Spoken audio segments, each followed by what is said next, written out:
باشا انا ظروفي كده على قدي، وابويا وامي قاعدين لوحدهم في الدور الاولاني، وانا قاعد انا ومراتي في الدور اللي هو التاني، وعشتنا على قدنا كده، يعني على قدنا كده بناكل الاكل اللي هو البسيط، الحاجات اللي هي البسيطه دي. فجم اشتكوني، فانا جاي لحضرتك ان انت يعني ايه تقف معايا. هم رافعين عليك قضيه نفقه يعني، اه. وانت عايز نقف قدامهم في المحكمه. اه يا باشا. ما هو اصل وقفتي قدامهم في المحكمه مش هتغنيك من وقفه قدام ربنا سبحانه وتعالى.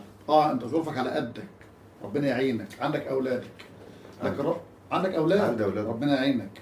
لكن ربك سبحانه وتعالى يقول: اما يبلغن عندك الكبر.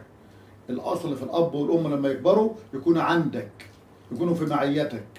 فانت زي ما بتعامل ابنك وبنتك ومراتك وبتجيب لهم، لابوك وامك هات لهم.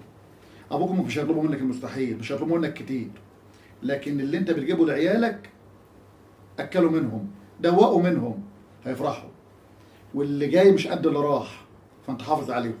بدل ما توكلني عشان اقف قدامهم في المحكمه، قول لي لا تعالى راضيني على ابويا وامي عشان تبقى الدنيا حلوه بينهم وبين بعض.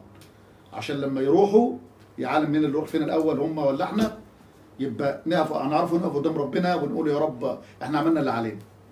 ارجع النهارده حب على ايديهم ورجليهم، ما تقفش قدامهم في المحاكم، وراضيهم مش انا اللي اشتكيت يا باشا، ده هم اللي اشتكوني. هم اللي اشتكوك لان لقوك انت قلبك جامد عليهم، لان لقوك انت مش بتديهم، مولي مراتك وعيالك عنهم. لا، ارجع النهارده راضي ابوك وامك، حب على ايديهم ورجليهم، اعرف ان اللي جاي مش ربع اللي راح، فراضيهم في اللي باقي، راضيهم عشان ربنا يرضى عنك، عشان ربنا يوسع عليك.